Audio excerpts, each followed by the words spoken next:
The cancer on America. The Beltway. The cancer that leeches off of the lifeblood of America. A plague on Western civilization. Self-serving sociopaths. Their record of crimes against humanity is blatantly displayed to all who chose to look. We need a cleansing of this nation. The creatures that serve in the halls of power are destroying the greatest nation in the history of the world, claiming equality and righteousness. They claim to be the enlightened ones, who know what is best for the stupid people of America, who aren't intelligent enough to run their own lives. If we want to reclaim our country and return it to its constitutional principles, these parasites must be removed from our government. We need to move past the noise, the left versus right debate. It is designed to distract from the real focus, the establishment versus the American people. This has always been the issue at hand, and what they have been able to pull over our heads of our country is that it is a partisan issue by keeping us divided amongst ourselves. We are easy to control. Whatever party holds power, its people are all complicit with their mechanism of control. All the control only seeks to enrich the establishment, the corrupt apparatus on every side of the house that seeks to destroy the Bill of Rights and to remake the United States into a corporation, with the elites determining the fate of its workers, the American people. Until the time where we can see through the lies, which are all forced upon us by the vesticles of the establishment, the media, and the subordinate organizations.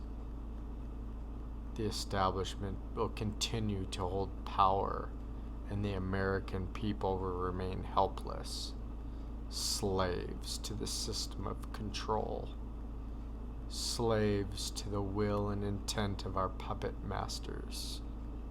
How has this happened to us? It has happened for a couple reasons, namely laziness, complacency, and trust. If we break each of those further down, human beings are inherently lazy.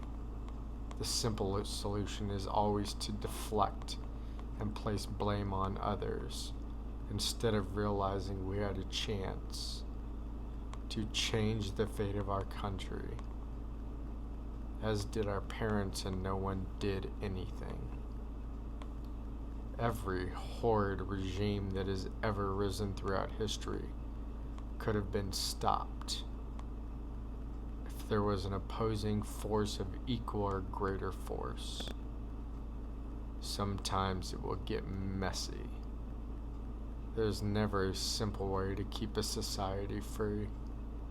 The American experience is actually counter to the inherent nature of man.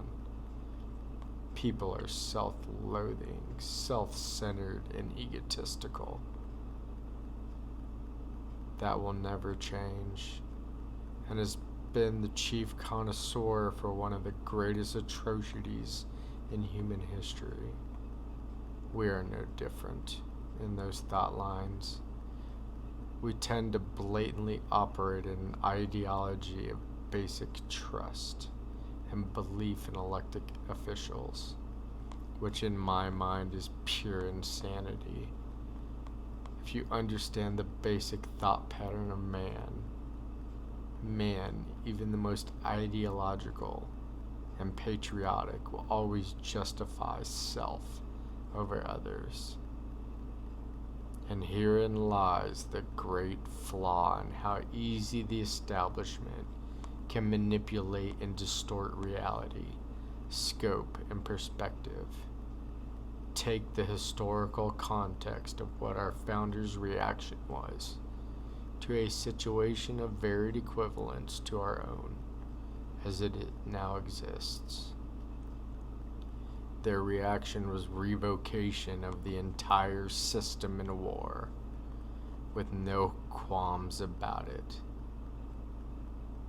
They knew that drafting and signing the Declaration of Independence was a certain death sentence. They also understood the cost of appeasement, because they understood the historical context. Given our present day, where our own citizens are siding with the greatest threat to liberty we have seen since our founding, and people calling for peace, and the establishment continues a direct, blatant assault on our entire country, they cloud the truth. The main method of control, fear. They have been able to sterilize the population into inaction. They spread obscenities and unsubstantiated claims against all dissidents. The canceling of our freedoms, the canceling of America, all the while pacifying anyone who would oppose their reign. There will come a point of contention, the fight for this nation, where the intrusive nature of the establishment into the lives of citizens will reach the point of no return. Many of us hope to avoid this continuation, even if from the onset it seems inevitable. Unchecked power will continually strive for the amassation of more power until checked and beaten back. Our only saving grace is for a mass reunification of the free people against all of the establishment, and a return to constitutional rights, or, like in Germany, the world witnesses the rise of the Nazi regime. The two similarities cannot be overlooked. Each progressed on a relatively similar timeline and through similar resolve. Learning your history, for the fate of our ancestors should never be repeated. If we take what we see at face value and are able to filter the noise and unite against the cancer in America that is the establishment.